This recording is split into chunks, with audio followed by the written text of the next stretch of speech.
Selamat bergabung di kuliah penentuan struktur senyawa alam KI 5052 dengan pengampu Profesor Dr. Yana Maulana Syah dan saya Elvira Hermawati. Kuliah ini adalah kuliah tingkat lanjut dari kuliah penentuan struktur secara spektroskopi.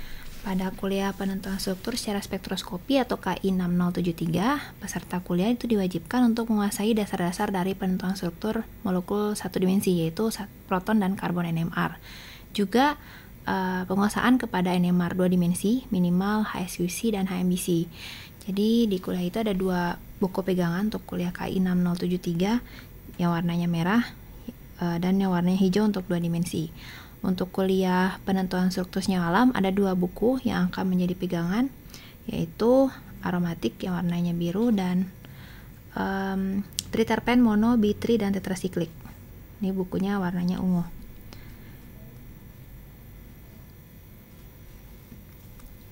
Ini sebagai pendahuluan, dari senyawa alam telah menarik perhatian para ilmuwan itu sejak dahulu kala. Nah, senyawa alam itu bukan saja menyediakan atau menginspirasi dalam bidang pengobatan saja, tapi juga yang tidak kalah menarik adalah penentuan struktur molekulnya. Nah, penentuan struktur senyawa ini telah menjadi tantangan tersendiri bagi ilmuwan kimia, dan ini sudah dimulai sejak awal mula berkembangnya ilmu kimia itu sendiri. Telah banyak metode yang dikembangkan dalam penentuan struktur senyawa alam, dan metode utama penentuan struktur senyawa alam di abad ini adalah menggunakan NMR, yaitu struktur molekul senyawa alam diidentifikasi berdasarkan sinyal-sinyal NMR. Nah, senyawa alam ini sangatlah luas, tapi apabila dilihat dari struktur dasarnya, itu bisa dibagi menjadi 2 golongan besar. Yang pertama alifatik, dan yang kedua adalah aromatik. Jadi di kuliah ini kita bagi 2. Untuk aromatik itu adalah senyawa buku yang warna biru, sedangkan alifatik kita masuk ke terpen. Senyawa alam aromatik, jadi bagian yang pertama itu aromatik dibagi-bagi ke dalam beberapa golongan, diantaranya adalah yang merupakan cakupan dari kuliah ini, yaitu antaranya flavonoid, kemudian ada stilben, dihidrostilben, 2-area bezofuran, dan oligostilbenoid.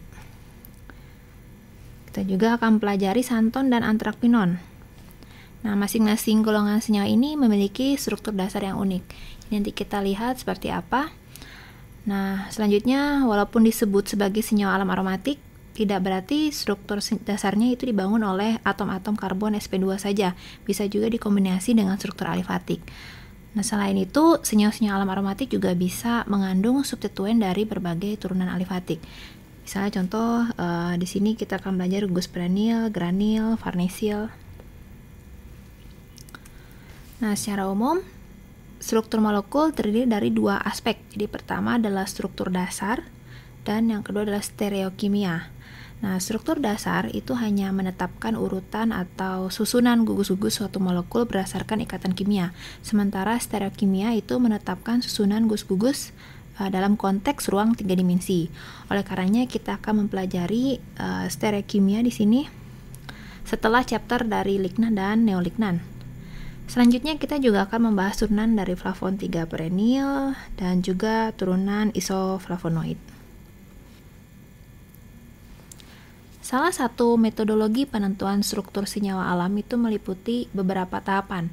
Jadi yang pertama adalah identifikasi kerangka dasar. Jadi apakah senyawa itu adalah turunan flavonoid, terpenoid, stilben, atau mungkin senyawa yang lainnya. Yang kedua adalah identifikasi substituen. Jadi atau kita bisa sebut gugus samping. Misalnya kerangka dasarnya flavonoid. Apakah dia punya gugus samping misalnya perenil, granil, atau mungkin gugus samping yang lain misalnya gula. Tahap yang ketiga itu menempatkan substituen pada kerangka dasar. Jadi setelah kita tahu gugus sampingnya, di mana posisi dari gugus samping tersebut terhadap kerangka dasar. Nah, yang terakhir adalah penentuan stereokimia. Ini apabila terdapat karbon kiral. Jadi kita harus menentukan juga menentukan stereokimianya. Semua tahapan ini merupakan terutama didasarkan pada data NMR, termasuk stereokimia relatif, karena data NMR hanya sampai pada aspek stereokimia relatif. Untuk penentuan stereokimia absolut itu harus dilakukan dengan metode yang lain. Metodologi yang dimunculkan pada slide ini akan dibahas pada perkuliahan. Data NMR yang digunakan terutama adalah proton dan karbon NMR.